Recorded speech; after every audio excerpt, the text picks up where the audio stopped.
Hello everyone, welcome and welcome back to my channel reaction with Pooja. और मैं हूँ पूजा। तो कहिए कैसे हैं आप सब। आई होप कि आप सब जहाँ होंगे वहाँ स्वस्थ मस्त होंगे।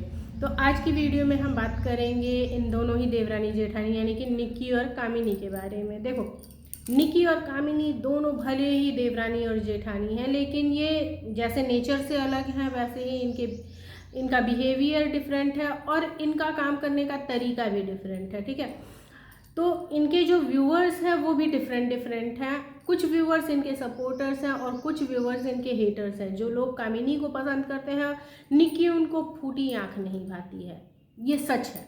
और जो लोग निक्की को पसंद करते हैं, कामिनी उनको चालबाज और चतुर दिखती है ना। कामिनी उनको फूटी आंख नहीं भाती, ये भी कह सकते हो।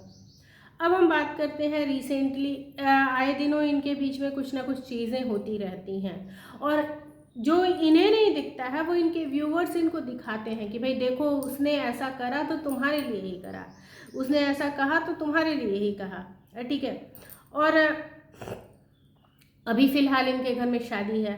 तो देखो, एक चीज़ तो मैं भी कहूँगी कि शादी ब्याह या फिर कुछ भी ऐसा इम्पोर्टेंट काम जब इनके घर में होता है तो भले ही निक्की छोटी बहू है लेकिन वो बड़ी बहू से ज़्यादा एक्टिव दिखती है। यहाँ पे इस चीज़ को मैं ज़रूर मेंशन करूँगी कि वो चाहे काम हो, चाहे वो मार्केटिंग हो, चाहे वो घर की साफ़ सफाई हो, चाहे वो मेहमानों के आने पे उनकी आवभगत हो, कामिनी से ज़्यादा एक्टिव निक्की दिखती है, भले ही वो घर की छोटी बहू ही क्यों ना हो। अभी जो इनके घर में शादी होने वाली है, इस शादी में ही आप देख लो, चाहे जितनी भी शॉपिंग है, सारी शॉपिंग की जिम्मेदारी किसकी है? निक्की की। कार्ड छपने देना था, कार्ड पसंद करना, कार्ड सेलेक्ट करना, कार्ड को छपने के लिए देना, ये सब की किसकी जिम्मेदारी थी? निक्की की।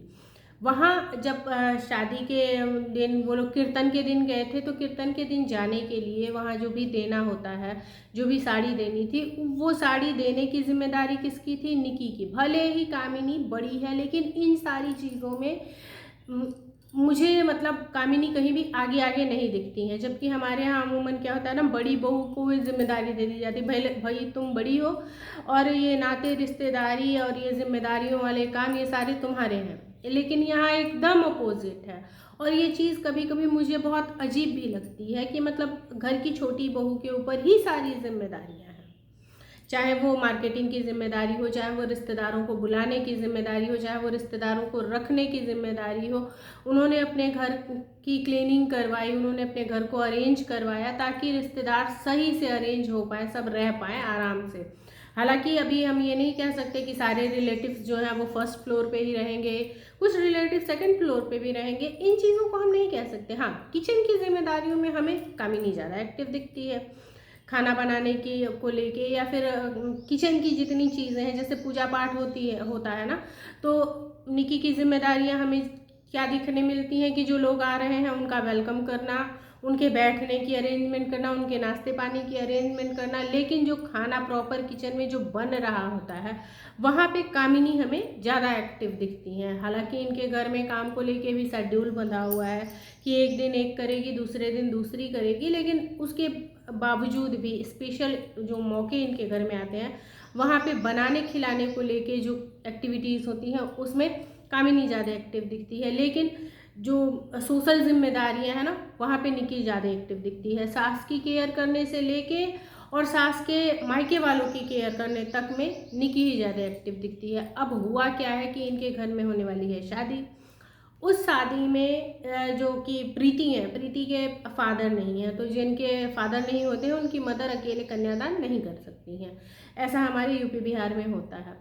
तो जब उनकी मदर कन्यादान नहीं कर सकती हैं तो कन्यादान कोई तीसरा करेगा, कोई भी जो हो वो तीसरा ही कन्यादान करेगा। तो ऐसे में कामिनी ने अपनी इच्छा जाहिर की कि मेरा बड़ा मन था कि मैं कन्यादान करती, लेकिन कुछ रीजंस हैं जिसकी वजह से मैं कन्यादान नहीं कर सकती हूँ।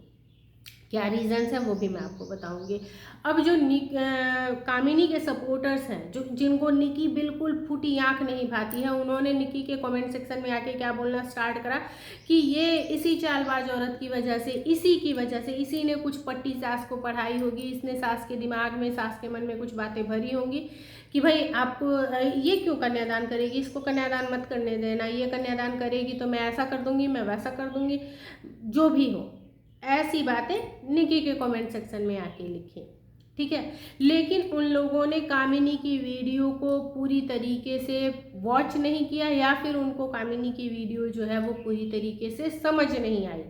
इन चीज़ों का आंसर कामिनी ने अपनी ही वीडियो में कर दिया था कि आखिर वो कन्यादान क्यों नहीं करेंगी, क्यों, क्या रीज़न है कि वो कन्यादान नहीं कर सकती हैं। तो जो रीज़न कामिनी ने बताया था, पहले तो आपको निकी को हेट देने से पहले ये चीज़ें समझनी थी कि हमारे यहाँ जो होता है ना, यूपी बिहार में गुरुमुख होने की का एक वो होता है, रस्म होता है, जिसमें कि शादी के कुछ सालों के बाद, 15-20 साल के बाद लोग गुरुमुख होते हैं, जब उनके बच्चे थोड़े बड़े हो जाते हैं। कहते हैं कि गृहस्थ आश्रम से जब इंसान धीरे धीरे वानप्रस्थ आश्रम की तरफ बढ़ने लगता है, यानी कि प्रौढ़ावस्था की तरफ जाने लगता है, तो वो संन्यास लेता है, गुरुमुख लेता है, गुरु दीक्षा लेता है, और एक अपना प्रॉपर गुरु बनाता है। उसके हिसाब से ही वो सारी चीज़ें करता है, पूजा पाठ, नियम धर्म, दान पुण्य, सब अपने गुरु के कहे अनुसार, उनके मंत्रों के अनुसार करता है। गुरुमुख की जो गुरुमुख का कार्यक्रम होता है, उसमें गुरु बनाया जाता है, और वो गुरु आपको एक मंत्र देता है, उसी मंत्र के हिसाब से आपको अपने जीवन के हर एक काम को करना होता है। वो मंत्र कुछ भी हो सकता है, वो आपके गुरु के ऊपर डिपेंड करता है कि वो आपको कौन से मंत्र से गुरु दीक्षा दे रहे हैं। ये नियम होता है हमारे यूपी बिहार में, इस चीज़ को मैं भी जानती हूँ। और उसके बाद ही आप शादी ब्याह का काम कर सकते हैं। हम भले दान पुण्य करते हैं, लेकिन ऐसा मानते हैं कि हिंदू धर्म में जब तक आप गुरु दीक्षा नहीं लिए हो, जब तक आप गुरुमुख नहीं हुए हो, तब तक आप अगर कुछ भी दान पुण्य कर रहे हो ना, तो उसका फल आपको नहीं मिलने वाला। इसीलिए गुरुमुख होना बड़ा वो होता है, बड़ा ज़रूरी होता है, और उसका बहुत महत्व होता है। ऐसे में कन्यादान, जिसको सबसे महादान कहा गया है, सबसे बड़ा पुण्य का काम जो होता है वो कन्यादान करना होता है, वो बिना गुरुमुख हुए आप अगर करते हो तो उसका कोई भी फल आपको नहीं मिलेगा, और वो कन्यादान जो है वो मानी भी नहीं जाएगी। इसीलिए कामिनी ने अपनी वीडियो में कहा कि हाँ ऐसा है, ये चीज़ें हैं कि मैं गुरुमुख नहीं हुई हूँ। तो और गुरुमुख होने का भी एक प्रॉपर रस्म होता है, उसके लिए भी या ऐसे तो लोग शादी ब्याह में भी हो जाते हैं, जैसे प्रीति की शादी है तो ये लोग चाहें तो गुरुमुख हो सकते हैं, शादी ब्याह में भी हो जाते हैं, या फिर प्रॉपर उसका एक अरेंजमेंट किया जाता है, उस दिन पूजा पाठ रखी जाती है और गुरुमुख हुआ जाता है। ये चीज़ें हैं, और ये चीज़ें कामिनी ने अपने व्लॉग में पहले ही क्लियर कर दी थी, तो निकी को इस तरीके से हेट देने का कोई मतलब ही नहीं बनता था, क्योंकि भले ही वो व्लॉगर्स हैं, लेकिन उनके फैमिली में भी डिस्प्यूट्स होते हैं ऐसी चीज़ों को लेके कि भाई आपकी वजह से मुझे सुनने मिल रहा है, आपकी वजह से मुझे सुनने मिल रहा है, ये चीज़ें इनकी फैमिली में भी होती हैं। तो आप लोग मेरी बातों से कितना अग्री करते हो, कितना डिसअग्री करते हो, प्लीज़ कमेंट सेक्शन में मुझे ज़रूर बताना।